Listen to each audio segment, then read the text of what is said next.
हरे कृष्णा, राधे राधे। आप सभी कृष्ण भक्तों पर ठाकुर जी की कृपा सदैव बनी रहे। हम सभी पूजा करते हैं और पूजा में बहुत से सवाल होते हैं, लेकिन एक सवाल जो होता है कि मंदिर से मिली चुनरी का हम क्या करें, फूल माला क्या करें, प्रसाद जो मिलता है, प्रसाद में तुलसी पत्र मिलता है, उसका क्या करें। समझ में नहीं आता है कि उसका करें क्या, कहाँ रखें, क्या करें। भगवान की आपको जो चुनरी मिलती है वो ईश्वर को छूकर आई है।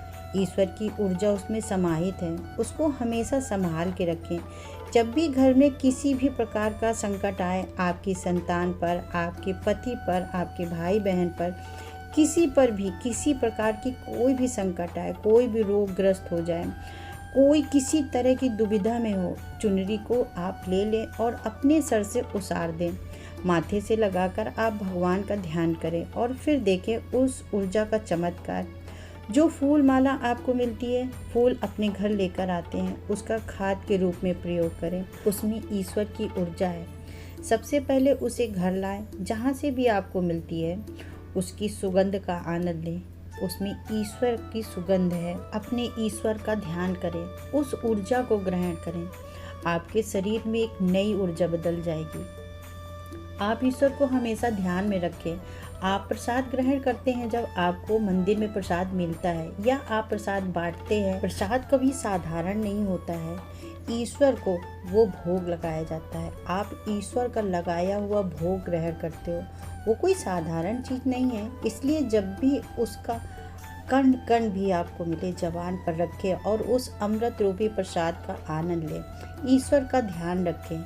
और एक बात, जब भी किसी भंडारे में जाएं, कहीं भी जाएं, भोजन करें, कहीं भी करें, वहाँ पर माँ अन्नपूर्णा का आशीर्वाद है आप पर भी। आपको भोजन की प्राप्ति हुई, आपकी आत्मा को तृप्त करने के लिए आपके शरीर को तृप्त किया जा रहा है ईश्वर के द्वारा, क्योंकि आपको भोजन की प्राप्ति हुई है। हमेशा ये सोचें कि भोजन करते समय कि भोजन साधारण नहीं है, वो स्वयं कृष्ण है और भोजन को छोड़ना स्वयं कृष्ण को छोड़ने के बराबर है। तो कभी भी भोजन को जूठा ना छोड़ें। इस दुनिया में बहुत सारे ऐसे लोग भी हैं जिन्हें भोजन ही नहीं प्राप्त होता है। तो कोशिश करें कि जब आपकी ज़रूरत पूरी हो जाए तो आप दूसरों की ज़रूरत पूरी कर पाएँ, उन्हें सहयोग दे पाएँ। आपको प्रसाद का एक लड्डू मिलता होगा, एक पेड़ा मिलता है, एक बर्फी मिलती है। तो कोशिश करें कि ऐसे बहुत से लोग मंदिर में होते हैं जो वहाँ तक नहीं पहुँच पाए, जो प्रसाद ग्रहण नहीं कर पाए। तो थोड़ा थोड़ा प्रसाद सबको दे दें, क्योंकि वो अमृत के समान है। बहुत सारे लोग क्या करते हैं, मंदिर से प्रसाद मिलता है, ज़्यादा मात्रा में ले लिया, उसके बाद भी ग्रहण भी कर लिया, वो रखा रखा खराब हो जाता है, फिर उसे गलियों में डाल देते हैं। फिर अंत में कोई बता देता है कि जाओ गाय को खिला दो, पाप नहीं लगेगा।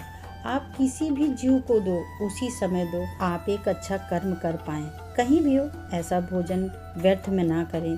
कहीं, चाहे घर में हो, चाहे बाहर हो, चाहे मंदिर हो, चाहे भंडारा हो, याद रखना, आज के बाद जब भी मंदिर में चुनरी मिलती है, वो प्रसाद मिलता है, माला मिलता है, तो उसका सही प्रयोग करें। अपने ईश्वर के प्रति विश्वास मजबूत रखें और अपना ख्याल रखें। चलती हूँ। राधे राधे।